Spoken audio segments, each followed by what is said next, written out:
aujourd'hui autrement et en faisant attention aussi à ce que ici on est les Africains en premier, les... Ça fait 45 ans que j'habite en France, je ne dis pas que...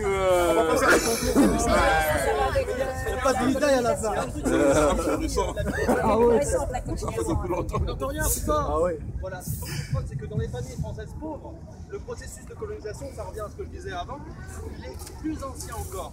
Donc dans les familles françaises pauvres, ça fait des siècles et des siècles que ça a commencé, c'est-à-dire l'expropriation. On nous a viré de nos terres, on nous a coupé de notre culture, on a tué tous les gens qui de notre culture, on nous a empêché de parler nos langues, tout ça. Ça date de siècles et de siècles. Donc en fait, on n'a pas d'histoire familiale. L'avantage que peuvent avoir les Africains sur nous, les populations immigrées sur nous, c'est qu'ils ont encore de l'histoire familiale et ils ont encore des processus de solidarité qui sont très très forts. Et actuellement, c'est les Français qui ont des leçons de démocratie à recevoir des Africains. Parce que pour moi, là où j'ai vu le plus de démocratie en voyageant, c'est en Afrique de l'Ouest.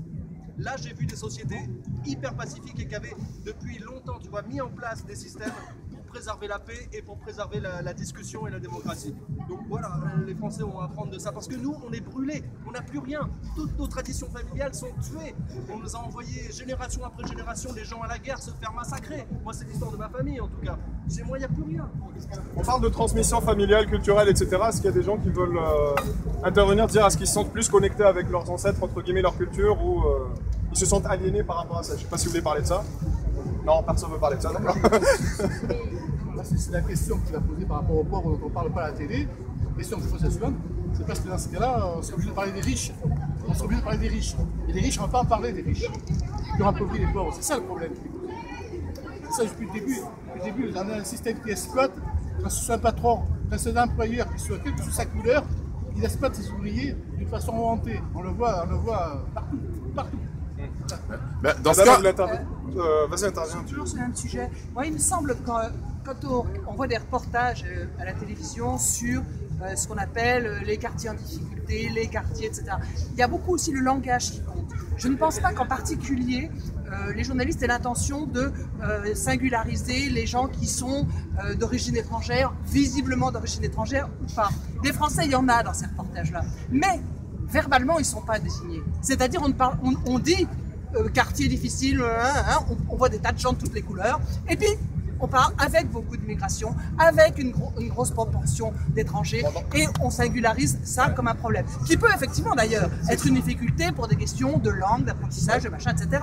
Mais à force, je crois que c'est aussi la répétition de cet argument-là qui fait qu'on ne voit que les étrangers. Les Français, on ne les montre pas.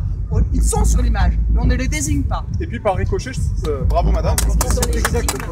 Par ricochet, il y a des gens issus de l'immigration qui finalement eux-mêmes intériorisent certaines choses qu'on leur prête. C'est un peu l'histoire du juif de Sartre. C'est à force de le mettre dans cette case, il va finir par lui-même prendre ces éléments-là et se dire que je suis victime, donc finalement je l'ai peut-être choisi pour essayer de rationaliser un peu le truc dans sa tête. C'est un processus. Exactement, c'est un processus très pervers parce que finalement la personne elle-même s'infériorise et surtout à l'école d'ailleurs. Mais ce qu'elle vient de dire la dame est tout à fait vrai. Vous voyez, il y a une société française conçue avec son histoire, avec son immigration, avec ses problèmes, avec aussi voilà. Et donc on va parler des problèmes d'immigration comme elle est en train d'expliquer, parce qu'on ne veut pas le français de ce qu'on appelle nous le français moyen, celui qui est issu de la même situation que ce qu'on appelle l'immigration. Ces gens-là, on n'en parle pas. Pourquoi? Parce que l'immigration, elle prend le débat, si vous voulez. C'est-à-dire que les gens ils voient à travers l'immigration les problèmes de la société française, tout simplement. C'est-à-dire que le français qui souffre, on va le montrer dans le nord, vous voyez. L'île, c'est la région la plus pauvre de France, d'accord? Voilà, il y a de la misère là-bas, tout le monde le sait. On ne montrera jamais des familles, comme on va montrer, à part ces manifestations, machin, l'immigration, les problèmes.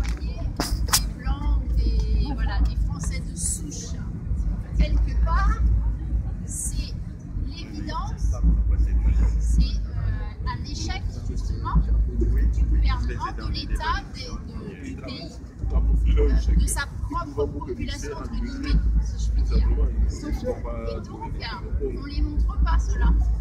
Sauf que qu'est-ce que c'est qu'un Français de souche? Encore une fois, non, c'est pas grave, c'est important. Si on Français d'origine de souche prenons européenne. l'exemple du Nord, justement. Oui, complètement. Je pensais exactement si on se mettait à chercher les Français de souche, ou des Blancs, Oui, mais c'est pas. qu'est-ce qu'on trouverait? C'est pas. Des Polonais, des Italiens, des gens qui, en fait, il y a une énorme proportion des gens du Nord qui sont d'origine polonaise ou italienne. C'est pas ça vraiment l'important. L'important c'est que même si c'est vrai qu'ils ont couillonné, ils ont tué tous les Français pendant les guerres et tout. Après ils sont remplacés par des Européens. Mais la question c'est, on va dire, enlevons nos Français, on parle de blancs et de noirs ou de blancs, des Chinois. Est-ce que là t'as l'immigré, il arrive en France parce que c'est la merde chez lui. Et lui tout ce qu'il voit à la télé, c'est les immigrés sont dans la merde, c'est dans la merde, c'est dans la merde. Alors lui il dit, ah non moi je suis pas immigré, je suis pas dans la merde. Donc qu'est-ce qu'il va faire? Il va rouler les mécaniques, il va s'habiller bien, et il va jamais dire voilà ce qui se passe dans mon pays. D'un autre côté, tu as le Français qui est là, qui voit l'immigré, qui vit bien, et un autre qui vient lui dire c'est la merde de mon pays. Et le Français il dit ouais mais attends c'est la galère chez nous, qu'est-ce que tu veux que j'aille foutre dans ton pays à sauver le monde? Tu veux dire. Donc est-ce que ce truc, cette tactique ne fait pas qu'on tourne en rond? Et en fait, il se passe rien. Et la France est pillée par des gens, on ne sait pas c'est qui. Ces mêmes gens pillent l'Afrique, on ne sait pas pourquoi. Et si on remonte aux origines de l'origine, aux origines de l'humanité, on retrouve 2 millions d'années, l'apparition des premiers hominidés, 200 000 ans, les Homo sapiens. Homo sapiens, première théorie, sortie d'Afrique, dans la corne est de l'Afrique. Si on remonte à l'origine, on est tous africains. Et à l'origine, les continents n'étaient même pas séparés, c'était une seule terre, c'était la Pangée. Et on a une origine, donc cette origine-là, elle est commune.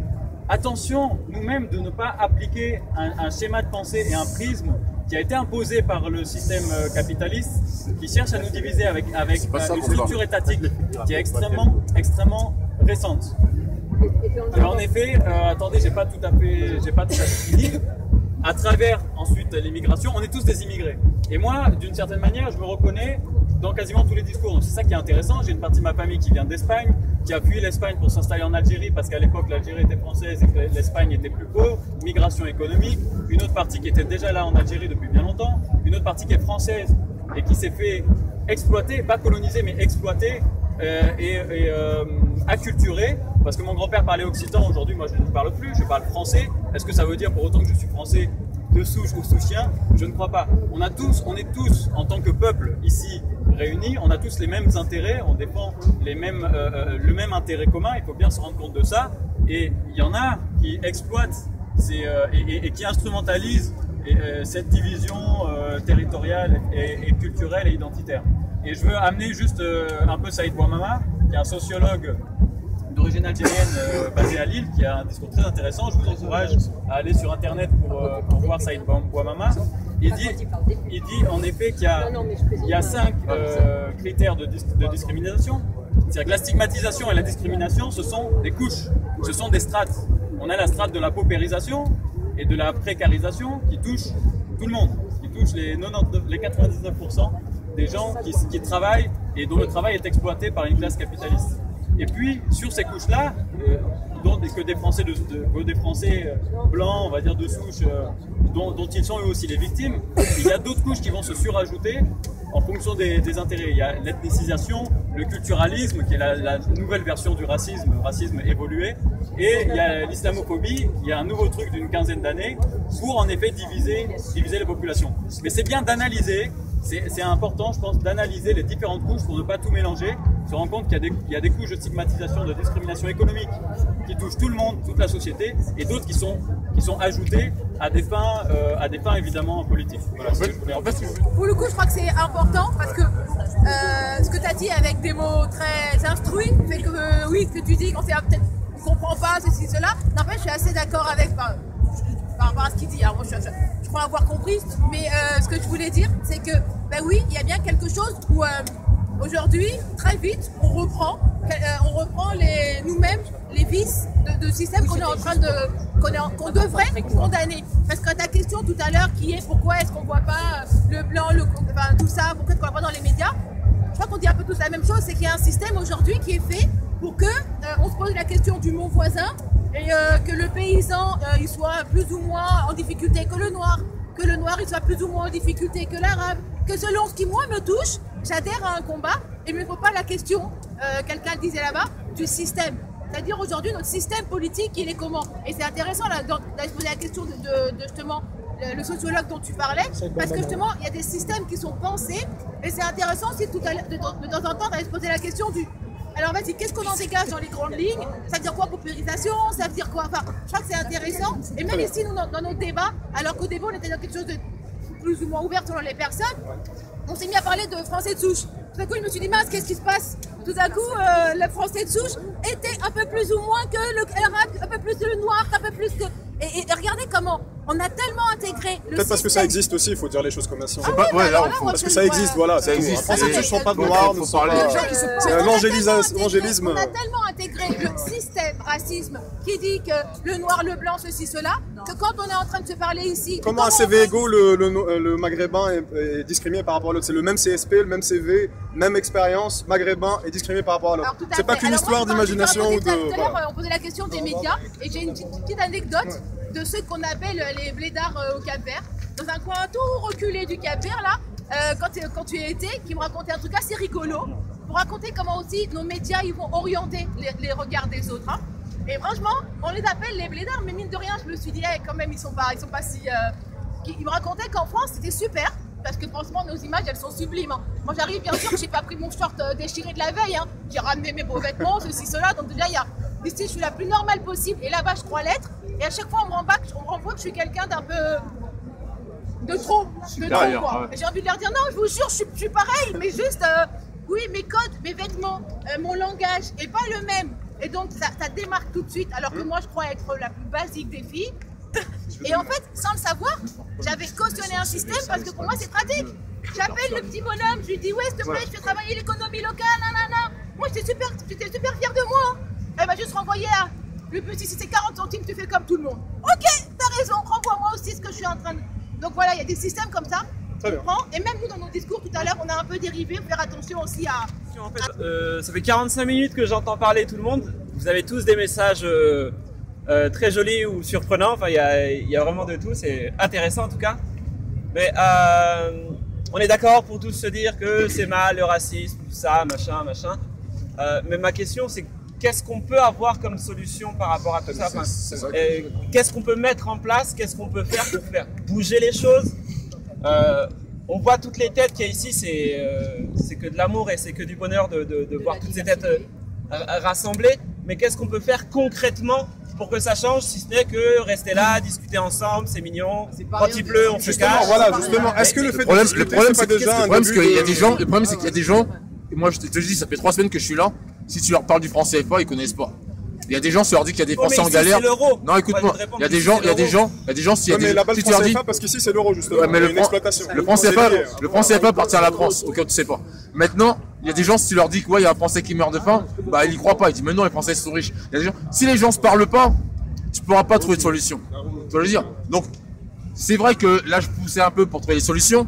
On ne peut pas obliger les gens à trouver une solution, mais il faut les amener petit à petit à trouver une solution. Non mais on est nombreux, il y a plein de gens qui sont super intelligents. Faut déjà les amener à s'écouter. Il y a des gens, ils n'ont jamais parlé entre eux. Tu vois, je veux dire, là, il y a des gens, ils n'ont jamais même parlé à leurs voisins de palier. Tu vois, je veux dire, il y a des gens, ils n'ont jamais parlé à leurs voisins de palier. Pourtant, ils ont des choses à l'intérieur d'eux-mêmes qu'ils n'ont jamais osé dire. Tu vois, je veux dire. Il y a des gens, et là, ils ont envie de dire, ouais, mais toi, négro, mais qu'est-ce que tu fous dans ton bled? Ils bossent pas les gens ou quoi? Ils le pensent. Ils ne savent pas ce qui se passe là-bas. Il sait pas qu'il y a de la guerre, il sait pas qu'il y a machin. Lui, il pense que les mecs, ils travaillent pas. Donc, on est là pour discuter, pour expliquer que on travaille, mais il y a ceci, il y a cela. Alors, si les gens parlent pas, discutent pas. À la fois en discutant et puis surtout par l'éducation. Enfin, bon, moi, je suis dans une école, il y a plutôt une bonne école. Je crois que sur la promo de 100 personnes, il y a une quinzaine de personnes, on va dire, typées noires ou arabes. Mais il y a... Viens au milieu, comme ça on va t'entendre. Mais au début de l'école, il n'y en avait aucune. Et les choses, elles vont... Enfin, je suis plutôt optimiste, je pense qu'avec le temps, à force de discuter, et à force de se mélanger, ça va disparaître. Je pense que les gens aujourd'hui sont beaucoup moins racistes qu'ils l'étaient avant. Et même si ça l'est encore, ça va... En discutant, c'est ça la solution au final. Oui, c'est clair que c'est le grand fautif, c'est l'ignorance. Ça, et je pense que c'est le début de se parler, etc. Mais la suite, c'est de déconstruire l'histoire de se poser la question et de casser le mythe de la France. La France, elle s'est construite avec des populations halogènes. C'est complètement faux, cette histoire de Gaulle, machin. C'est complètement des Visigoths, des Alamans, etc. C'est comme ça que la France s'est construite. Donc, casser ce mythe, qui est le mythe des Front National d'ailleurs. Oui, de Jeanne d'Arc, etc. Voilà. Mais juste pour vous donner un exemple, au Canada par exemple, dans les systèmes éducatifs, ils incluent dedans des journées où ils parlent des différentes cultures de chaque personne. Ici, si on le fait, on va dire non, attention, tous citoyens, la République. Ensuite, derrière, on discrimine. Mais au Canada, par exemple, on parle de la culture. Ouais, mais jusqu'à maintenant, ça commence à évoluer. C'est des instituts et des profs qui ont ce genre d'initiative. Mais pas tout le monde. Mais pas tout le monde. Parce que ici, à la fin, quand je fais un exposé sur l'Algérie, directement guerre d'Algérie, attention, pas d'amalgame. Non, l'Algérie, c'est un pays maintenant. La Tunisie, le Maroc, le Sénégal, c'est des pays qui ont leur culture. Et quand on apprend à connaître la culture de l'autre, moi, je pense, après, c'est peut-être naïf. Hein, je sais pas si c'est la meilleure démarche. Quand on apprend juste à connaître l'autre, et sans le juger, juste en oubliant le passé colonial, etc., pour une seconde, savoir ce qu'il a à nous donner comme richesse culturelle sans vouloir l'assimiler, etc., et bien là, je pense qu'on peut avancer. Oui, mais c'est aussi le concept d'immigration. Il y a le culturaliste et l'universaliste. Et donc l'universaliste, c'est ce qui se passe en France. Donc tous les êtres, c'est venu des Lumières, tous les êtres sont égaux, mais on ne s'occupe pas de leur culture. Exactement, il y a des limites de l'universalisme français. Donc la culture... Mais pourquoi la culture française serait universelle? Absolument. Moi, je pense que la culture algérienne est universelle. Mais bien sûr, toute culture et les cultures se valent toutes. Mais on n'est pas allé chez les autres pour l'imposer. Les Algériens, les anciens Français, les Algériens. Pas du tout. Pas encore. On essaye, on est là. Bon, qui veut prendre la parole? Ouais, vas-y. Non, parce que je voulais rebondir aussi par ce mix de la culture ou du peuple, mais je pense que c'est pas tout à fait un mythe, parce qu'on ne parle pas des Visigoths, mais je pense que quand notre ami Breton était là, je ne sais pas s'il est toujours là, je pense que les premiers, on va dire français, c'était les Gaulois, et les Gaulois c'était les Celtes. C'est les Celtes. Quand on lit la guerre des Gaules de César, c'est moins 52 avant. Essaye de crier, s'il te plaît. Voilà, mais dans la guerre des Gaules, que César a écrit, tous les peuples gaulois, ce sont des Celtes, que ce soit les Belges, les Allemands, ceux qui sont au sud de la France, ce sont des Celtes. Donc tout ça, c'est des Celtes. Donc après, il y a les Visigoths, les Francs qui sont arrivés, mais à la base, il y a quand même un peuple. Et ce peuple qui est resté, c'est les Bretons aussi. Les Bretons, ils sont quand même les Bretons. Après, je trouve que c'est normal, parce qu'on dit toujours, ouais, il ne faut pas être raciste, cela. Et souvent, les immigrés, ils disent, ouais, nous, on est pour l'égalité, on n'est pas raciste. Mais quand vous allez dans leur pays, ils sont peut-être souvent beaucoup plus racistes que les Blancs, que les Blancs, les Blancs qui sont ici. Moi, ma mère est des Charentes, mon père est du Cameroun. Je vais aussi souvent au Cameroun et je vois très bien comment ils sont racistes aussi par rapport aux Blancs. Alors, j'ai subi moins de racisme. J'ai subi moins de racisme en France que de racisme au Cameroun. Moi, je suis camerounais. Moi, je pense qu'il y a plus de fascination le blanc qui vient de la discrimination. J'étais. Non, je suis désolé. Je finis. Et puis, c'est la France. Attends, mais je suis trop secondes. Moi, je suis pas raciste. Tout le monde dit qu'on n'est pas raciste. Mais j'étais aussi, je suis déjà passé dans des foules au Cameroun où il y avait des grandes discussions comme ça, plus de 1000 personnes.